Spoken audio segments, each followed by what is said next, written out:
எங்களோட Sarathkumar, supreme star Sarathkumar அவரோட பொன்னான சொற்களை இப்ப நம்ம கேட்போம். எல்லாருக்கும் வணக்கம். எல்லாரும் சொன்னது ரொம்ப ரொம்ப சந்தோஷம், எஸ்பெஷலி கார்த்திக். ஏன்னா என்னை பொறுத்த வரைக்கும் சக்தி ஃபிலிம்ஸ் அண்ட் சக்தி தியேட்டர்ஸ்லாம் வரேன்னா இது நாஸ்டாலஜிக் ஃபீலிங். ஏன்னா தொடர்ந்து என்னுடைய வெற்றி படங்கள் எல்லாமே இங்கே ஸ்க்ரீன் பண்ணாமல் சுப்பிரமணியம் சார் இருந்ததே இல்லை. அதாவது சூரியவம்சமாக இருக்கட்டும், நாட்டாமையாக இருக்கட்டும், நட்புக்காக இருக்கட்டும், எல்லா படத்துலையும் சூப்பர் குட் ஃபிலிம்ஸ் நான் மொத்தம் 13 படம் பண்ணியிருக்கேன் அவங்களுக்கு மட்டும்.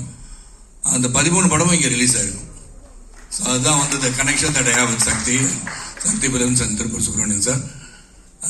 இந்த படத்தை பொறுத்த வரைக்கும் இங்கே பலரும் கேட்பாங்க எதுக்காக இவங்க தியேட்டரா போகிறாங்க அப்படின்னு சொல்லும் போது நான் ஒன்று சார், ஒன்று நீங்கள் என்ன நினைக்கிறீங்கன்னு எங்களுக்கு தெரியணும். அப்போ தான் டைரக்டருக்கோ ப்ரொடியூசருக்கோ அடுத்து என்ன மாதிரி கதை பண்ணலாம்னு நினைப்பாங்க.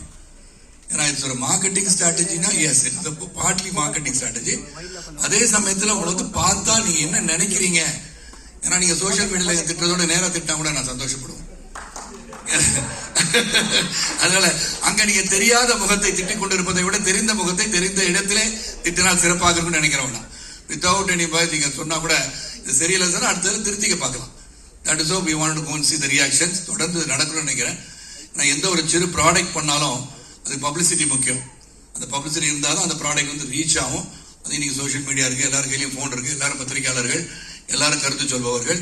அப்படி இருக்கிற சூழலும் இந்த படம் வந்து இன்னைக்கு எல்லா பக்கமும் நாங்கள் கேட்கும் போது ஆடியன்ஸ் எல்லாம் ரிசீவ் பண்றாங்க சொல்லும் போது இன்னைக்கு வந்து எல்லாத்தோட ரொம்ப சக்தி கொடுத்த இந்த சக்தி பிலிம்ஸ் இந்த சக்தி தியேட்டருக்கு வரும்போது எஸ்பி சுப்பையா அவர்கள் தமிழ்நாடு டிஸ்ட்ரிபியூட்டர், அவங்க தயாரிப்பாளருக்கு ஃபோன் பண்ணி எல்லா இடத்துலையும் தொடர்ந்து இன்க்ரீஸ் ஆகிட்டு இருக்க ஒரு படம் சொன்னா அது 3 BHK சொன்னார். That means the people are coming and seeing the ஃபிலிம்னு அர்த்தம். இதில் வந்து சொன்ன மாதிரி பிரபு சொன்ன மாதிரி நீங்க ரிலேட் பண்ணலாம் வாசுதேவன் கூட. உங்க வீட்டில் நடந்திருக்கும். ஏன்னா எல்லார் வாழ்க்கையிலையும் இன்னைக்கு நட்சத்திரமாக நான் ஜொலிச்சிங்க வந்து நிற்கலாம். பட் இதுக்கு பின்னாடி ஒரு பெரிய ஸ்டோரி இருக்கு. என் வாழ்க்கை ஸ்டோரி பல பேருக்கு தெரியும். நான் சைக்கிளில் போய் தெருவா பேப்பர் போட்டு வளர்த்தவன் தான் நான். எங்கள் அப்பா 5000 ரூபாய் சம்பளம். எங்கள் அப்பா கிராஜுவேட் ஆகணும் மட்டும்தான் சொன்னார். ஒரு பெரிய ட்ரீம் கிடையாது. எங்கள் அப்பா வீடு கட்டலை. எங்கள் அப்பா வீடு கட்டுற ஆசை இருந்துச்சுன்னா கூட எனக்கு தெரியாது. ஏன்னா நாங்கள் 11 வீடு வாடகை வீட்டில் இருந்திருக்கோம். இதில் வந்து கொஞ்சம் தான் காமிச்சிருக்கோம். அவ்வளோ வாடகை வீடு இருந்து, ஆனால் அந்த வாடகை வீட்டில் இருந்தாலும் அதை ஒரு குடும்பமாக வச்சிருந்தவர் தான் ராமநாதன், இங்கே வாசுதேவன். தான் டிஃபரன்ஸ். ஏன்னா அவர் வந்து எங்களை வந்து எந்த இருந்தாலும் துன்பம் இருந்தாலும் வெளியே காமிச்ச மாதிரி பார்த்ததில்லை. ஸோ இப்போ எங்கள் அப்பா கடைசியாக பார்த்த படம் சூரியன். ஸோ எங்கள் அப்பா வந்து இவ்வளோ பெரிய உயரத்துக்கு போகும்போது he was no more. இப்போ நினச்சி பார்க்கும்போது அவர் வீடு கட்டும் போது எங்கள் அப்பா இல்லைன்ற ஒருத்தர் எனக்கு உண்டு. ஸோ இதுதான் இந்த படம். That is emotion.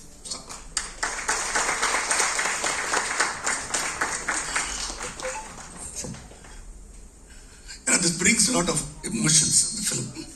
நான் முதல்ல இந்த கணேஷ் சொல்லும் போதே I feel connected to this film in many ways. நிறைய இருக்கு. நிறைய ப்ரொமோஷன் கூட்டு போறது இங்கெல்லாம் நான் அப்புறம் தெரியல. எங்கள் மதருக்கு ஒரு ஸ்டோரி இருக்கு, எங்கள் அப்பாவுக்கு ஒரு ஸ்டோரி இருக்கு. எங்கள் மதர் கஷ்டப்பட்ட இடம். நிச்சயமா வந்து ஒரு ஃபாரின் கார் வாங்கி இந்த வீட்டில் இன்சல்ட் பண்ணாங்க, அங்கே போய் நான் நிற்பேன் அப்படின்னு சொல்லி நிற்க வச்சேங்கம்மா. That is what I need in life. வாழ்க்கையில் வந்து பல பாடங்கள் சொல்லிக் கொடுக்கணும். நிறைய பேசணும் விரும்புகிறேன். நான் அடுத்தடுத்து பார்க்குற எல்லாரும் இங்கே பிரபு ஹேட் அ லைஃப். பிரபு வந்து தான் செய்ய வேண்டியதை எப்படியாச்சும் அப்பாட்ட சொல்லி கன்வின்ஸ் பண்ணி செஞ்சு காட்டி முடிச்சு வெற்றி பெற்ற இளைஞன் தான் பிரபு கேரக்டர். படத்தை பார்த்தீங்க. இன்னைக்கு திருப்பூர் பக்கத்திலே நடந்த ஒரு சம்பவம், ரொம்ப சோகமா மனசை தொட்ட ஒரு சம்பவம். வரதட்சணை கொடுமைக்காக தற்கொலை செய்து கொண்ட சம்பவத்தை இங்கே பார்க்கும்போது நீங்க வரும்போது நினைச்சிட்டே வந்தேன் அவங்க வீட்டுக்கு போயிடலாமா அப்படின்னு. ஆனா இங்க மாறாக அப்படின்னு செய்யக்கூடாதுன்னு நினைப்பேன். கணவனை போய் பாட்டில அடிச்சிட்டாங்க. ஏன்னா டார்ச்சர் தாங்க முடியல. Because nobody is able to understand what happened. அந்த டார்ச்சர் அனுபவிக்கும் போது you stand up for yourself அப்படின்னு சொல்ற படம் தான் நான் இதை பார்க்கிறேன். You don't have to go through it. உங்க அப்பா தப்பு பண்ணிருக்கலாம், வேற இடத்துல கல்யாணம் பண்ணி கொடுத்துக்கலாம், நீ வாயை திறந்து சொல்லணும். Always tell your parents that this is what is happening. அது சொல்றதுக்கு சுட்டி காட்டின படமா நான் அதை பார்க்கிறேன். அப்புறம் ஐஷு ஒரு ஸ்கூல்ல போனாங்க, நினைச்சுக்கிட்டே இருக்காங்க. பட் நினைக்கின்ற வாய்ப்பு வரும்போது இருவரும் வந்து இணையத்தை நினைக்கும் போது தியேட்டர்ல எல்லா தியேட்டரும் நான் பார்த்துட்டு கைத்தட்டல் பயங்கரமா இருக்கு. இரு நல்ல உள்ளங்கள் இணைய வேண்டும் நினைப்பவர் இருக்கும்போது இந்த வாழ்க்கை சிறப்பாக அனைவருக்கும் அமைன்னு நினைக்கிறவன் நான்.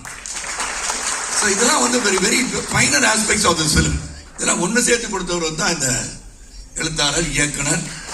பார்க்கறத ரொம்ப சாஃப்டா பேசுவாரு. எல்லாத்தையும் நான் சொல்லிடுறேன், அவர் சாஃப்டாவே இருக்க மாட்டாரு.